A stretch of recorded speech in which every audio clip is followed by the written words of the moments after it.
people come to him, come to the way of Sultan Rabia, most honored one and most glorified one, most praised one in divinely present Sayyidina Muhammad sallallahu alayhi wa sallam. Assalamu alaikum wa rahmatullahi ta'ala wa barakatuh. A'udhu billahi minash shaitanir rajim. Bismillahir rahmanir rahim. Wassalatu wassalamu ala sayyidil anbiya'i wal mursalin. Sayyidina Muhammad sallallahu alayhi wa sallam, sayyidil awwaleen wal akhirin. Madad ya sayyidi ya Rasulullah sallallahu alayhi wa sallam al-madad. Madad ya ashabi Rasulullah sallallahu alayhi wa sallam. Madad ya mashaykhina. Madad ya sayyidi Maulana Shaykh Nazim al-madad. Maulana Shaykh Muhammad al-madad. نوة الأربعين، نوة الاعتكاف، نوة الخلوة، نوة الأزلة، نوة الرياضة، نوة السلوك لله تعالى العظيم في هذا الزاوية. الطريقة الصحبة والخير في الجميع. We have been away for some time, for a couple of months. I've not been able to reach to you. I seek forgiveness for that. But I would like to advise you all that please make sure that you listen to Maulana Shaykh Muhammad's lectures, which are available on Sultanate. And like Maulana Shaykh Nazim, he used to say, if you cannot reach me, I will reach you. So this is one of the ways with which Maulana Shaykh Nazim's teachings, Maulana Shaykh Muhammad is bringing to us, and he's reaching us, he's coming into our homes, and he's bringing the message of our tariqah. And when he's coming and he's reaching us and we are not accepting it, we are not listening to the sohbahs, we are heedless, then it is our fault. And then we complain that we are not receiving guidance. So it is our mistake, it is our weakness because of which we are lost, and then we should not complain. Rather, we should start following what our Shaykh is sending to us, listen to the teachings and follow them, inshallah. Speaking of these teachings, these lectures I mean, and when Maulana Shaykh Muhammad, he is delivering a sohbah, a lecture, then there is a team who transcripts from his audio and they convert it into text form, and then these text forms are sent to another team of people who work on these sohbahs, and they convert them, they prepare them, they edit them, and they put it in a book form. And then the PDF books are released, and then the same is put into hard copy, like a proper book form. So we have had a few books released in the past couple of years. This is the 2016 book, which was released in Malaysia last year in November. It contains the lectures of Maulana Shaykh Muhammad of the year 2016. We had the previous book from 2015 and 2014. That's where he started delivering his lectures. So 2014, 15 and 16. And now 17 is in the making. The lectures of the sohbahs of Maulana Shaykh Muhammad of the year 2017 has also been completed, and the PDF will be released very shortly, inshallah. And after a couple of months, we shall release the hard copy as well. So there are different ways that our Shaykh is reaching us, and we need to make sure that we take barakah and blessing and advantage of these teachings which are reaching us. Inshallah, I will cover a very interesting sohbah today, which is from the teachings Maulana Shaykh Nazim. He is bringing us from the teachings of Maulana Jalaluddin Rumi, and he says, Maulana Jalaluddin Rumi, he is asking, what is poison? What is poison for us, for our physicality, for our spirituality? And Maulana Jalaluddin Rumi, he explains, well, he says that anything that is more than our necessity is poisonous for us. Like anything, even if we eat extra, it becomes, if whatever kind of appetite we have, if we try to eat more than that, then it becomes poisonous for our body, and then we say that the person got food poison. Similarly, if we sleep too much, we need certain 6 to 8 hours of sleep, general people, and if someone is sleeping more than that, then he is not feeling relieved from his tiredness. In fact, he feels more tired, and the sleep is not giving him any blessing. It's becoming difficult for him. It's becoming a source of trouble for him. So, and also it affects his brain. It makes his memory weak. So anything which is done within the limits is barakah, and then when we start overdoing it, it becomes poisonous for the body. It can be laziness, it can be greed, it can be food, it can be the ego. Everything which goes beyond a certain level, it becomes poisonous for the body. So we must try to save ourselves. We must gauge ourselves and see whether we are feeding ourselves with something which will benefit us or will poison us. Next, he says, what is fear? Maulana Jalaluddin Rumi, Sayyidina Rumi, he's asking what is fear. And then he replies, he says that non-acceptance of uncertainty is fear. If we start accepting, then it becomes adventure. Everyone has a certain kind of nervousness in himself. When we are doing something, we are acting upon something, we have certain kind of nervousness or some kind of fear in ourselves. But when Allah subhanahu wa ta'ala has given us all these qualities for a certain reason, and when we start accepting it and we start following it, we start working on ourselves with it, then it becomes a sense of adventure for us. So the fear which is in our hearts, we have to turn it in a positive manner and convert it into a sense of adventure for us, and then we start seeking benefit from it. Every time we try, if we look back when we took bayah, we were hesitant. There was some kind of fear in us, nervousness. Even if we go and think about the dunya side of it, our first job, when we were about to enter the office, we were nervous. But when we overcome that nervousness, it gives us a sense of adventure. So Maulana Jalaluddin Rumi is covering that part, subhanallah. And then he says, what is envy? This is a very important point as well. He says, what is envy? And then he replies, he says, non-acceptance of good in others is envy. When we are not ready to accept the good which Allah subhanahu wa ta'ala has put in someone else, then our hearts start burning with enviousness, with jealousy. Because we are not accepting. Who is giving this barakah to that person? It's Allah subhanahu wa ta'ala. Who is giving barakah to us? Who is giving something to us? It's Allah subhanahu wa ta'ala. When He is giving it to us, we are very happy. But when He is giving it to someone else, we feel the sense of enviousness in our hearts. This is not acceptable for our spirituality. And if we are, and Maulana Jalaluddin Rumi, he says that once we start accepting the good which is in other people, then it becomes a source of inspiration for us. When we start accepting the certain good which we see in other people, then it becomes a source of inspiration for us also to reach to that kind of achievements. So this is what we have to work on. We have to convert these negative energies into positive within ourselves. This is the way of spirituality. And then Maulana Jalaluddin Rumi, he says, what is anger? And he says, non-acceptance of things which are beyond our control is anger. When we are not able to change something in someone else, we become angry. And anger is like fire. That's why Rasulullah sallallahu alaihi wasallam, he said that when you are angry, make wudu. He also said, if you're standing and you get angry, sit down. If you are sitting and you are angry, lie down. Which means do not surrender to the anger which is in your heart.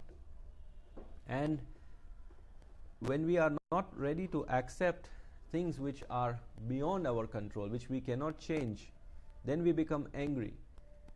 And if we start accepting it, then we become from the tolerant people. So we have to convert this negative anger into tolerance. Next, Sayyidina Jalaluddin Rumi, he says, what is anger? Anger is non-acceptance of things which are beyond our control. When we are not accepting something which is not in our control, we feel this sense of anger in ourselves, and it starts burning us. Rasulullah sallallahu alaihi wasallam, he said, when you are angry and you're standing, you sit down. If you're sitting and you're angry, you lie down. And he also said, if you're angry, go and make wudu. If you're in wudu, renew your wudu. Because anger is fire and wudu is with water. So it cools it down. And anger is not a good quality unless it is for the sake of Allah in the right way. So non-acceptance of things which are not in our control makes us angry. And if we start accepting it, then we become tolerant. Tolerance is the way of Rasulullah sallallahu alaihi wasallam. He was the most tolerant of all the prophets. He is the most tolerant of all the creations of Allah subhanahu wa ta'ala. Once one leader of a tribe, he comes to Rasulullah sallallahu alaihi wasallam and he says, I want to accept Islam. So Rasulullah sallallahu alaihi wasallam, he gives him Islam, he gives him Shahada, and then he says, now what do I have to do? Do I have to pray? So Rasulullah sallallahu alaihi wasallam teaches him how to pray. He says, yes, you must pray. And when he's teaching him to make sujood, so this leader of the tribe, he was, those times they were like the kings, and anyone and their people would do anything for them. They were ready to sacrifice themselves for the sake of the leader. So he says, you're teaching me this salah, this prayer, but I cannot make sujood. I am the leader of the tribe. I have never bowed down in front of anyone. So Rasulullah sallallahu alaihi wasallam, see his tolerance. He said that it's okay, you pray without sujood. And he allowed him to pray without sujood, and after a very short time it was seen that this same person, the same sahabi, his sujood were longer than the other sahabis, because the salah, the prayer, the namaz, it entered his heart. So this was the way of Rasulullah sallallahu alaihi wasallam. He did not get angry. If he would get angry over there, then the person would go away from Islam. But he accepted him with tolerance. So when we start accepting which is not in our control, then we become tolerant. So we need to become tolerant people with ourselves, with people around us. With ourselves in the sense, we need to polish ourselves a little bit so that we start moving towards worship. That is the tolerance we need to have within ourselves. Tolerance within ourselves doesn't mean that tomorrow we say, okay, today I pray without salah because Rasulullah sallallahu alaihi wasallam, he allowed it for one person. No, that is not tolerance for us. You need to have tolerance with other people. And for ourselves, we have to be strict. All the strictness should be for ourselves. But if you see, generally, it's the opposite. We are strict with other people and very tolerant with ourselves. But it should be the other way around. Next, Maulana Jalaluddin Rumi, he says, what is hatred? And he replies, he says, non-acceptance of a person as he is hatred. Because Allah subhanahu wa ta'ala, he has created everyone differently. We see in our tariqah also, there are so many different kind of people. So many different kind of murids. You sit in one gathering, and you look around, you will find 10 different kind of people. 10 different kind of mentality, 10 different kinds of understanding. And what happens is we sit there and we start judging people. He is like this, he is like that, he has said this to someone, he has said, and then we get diverted, we lose our focus from the actual reason of the gathering. So we need to save ourselves from this, because the moment we start not accepting, we lose the acceptance, we lose the tolerance, and we lose the acceptance of other people, then it creates hate in our hearts. Allah subhanahu wa ta'ala does not like this hate. If we need to hate someone, we have to hate the inner person who we have within ourselves. Because if we turn our faces towards our sin, we will know how bad we are ourselves, instead of judging other people. And once we start accepting people unconditionally, it becomes love. Now when you sit in a gathering, you know all the people around you are the murids of your sheikh. If your sheikh is accepting them, if Rasulullah sallallahu alaihi wasallam is accepting them as his ummati, our sheikh is accepting them as his murids, who are we to reject them? Who are we to judge them? he's a crazy person, he's a foolish person. I've seen this happening in many gatherings and many people, and even a lot of muqaddams and leaders, zikr leaders, responsible people, they start judging people. Oh, he's a foolish one, he's like this, he's like that. That is not our way. We are not here to judge people. We have to judge ourselves and gauge our own amal, the things which we are doing every day, and based on that we have to change ourselves. And once we start accepting these people as they are, because it's not our job to judge them, it's our Shaykh who has accepted them, and he is going tolerantly with them, and he's changing them. He's been changing us from the, we used to be worse, and now we are better, alhamdulillah. And we still have a long way to go, but we have been improving. He's been tolerant with us, and he's changing us. He will change them. So we don't focus on their faults, and we start accepting them. Then it becomes love. And Rasulullah sallallahu alaihi wasallam, he said that la nabiyya ba'da, there is no nabi after me.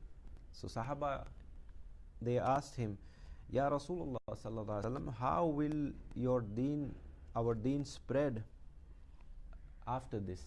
So he said, Rasulullah sallallahu alaihi wasallam replied, he said that through my khalifas and the people who will follow you and find me through that way, and they will connect themselves to me through you. So if you see our golden chain or any chain in that manner, shajra, any shajra, the name of the sheikhs, it reaches Rasulullah sallallahu alaihi wasallam, and there is barakah coming to the murid through that. And that is where the hidayah is. That is where we are receiving hidayat from. As our sheikh, I said in the beginning of the sohbah, that he comes online for us. He is sharing his lectures, and then there is a big team of people working on his sohbahs. There are a lot of people who sit down. There's a team of people who sit down and they transcript his lectures, and then those lectures are put into text form, and then those lectures are printed in book form, in PDF form. There's so many things going on. There are so many different forms that our sheikh's teachings are reaching us. So may Allah make it easy for us and accept what our sheikh is trying to teach us. Wait, just another few things, and then we can close this sohbah. Sayyidina Shaykh Abdul Qadir Jilani Sultanul Awliya, he was guiding his murids, and he said that don't even think about yourself having ruhaniya, being a spiritual person, till you have hasad, greed, ana, takabbur, all these kind of ills in yourself. You have to leave these things to experience spirituality. And today we see a lot of people, they claim and they think, they believe in themselves that they are awliya Allah, because shaitan, he comes and he speaks in their ears that you are wali, you're praying 5 times, you're doing this, you're doing that, you're a pious person. They start believing this. And Sultanullah Shaykh Abdul Qadir Jilani, he is showing us a mirror. He says that, he tells his murids that don't even think that you have ruhaniya till you have greed, you have jealousy, you have all these kinds of poisons in your heart. You have to leave these to experience true spirituality. So may Allah subhanahu wa ta'ala guide us. May He help us. He is guiding us. May He make us from those who accept. May He forgive you. May He forgive me. And may He take away our weaknesses and our illnesses, internal illnesses, and make us from the good ones. And inshallah, we continue with this series. We will send some more sohbahs, because for the past, I think, 7-8 months we have not been in touch. And especially these series are for our Jama'ah in Philippines. And may Allah subhanahu wa ta'ala make things easy for all of us. May He make us from those who listen and those who obey. ومن الله التوفيق. حرمة الحبيب. حرمة الفاتحة.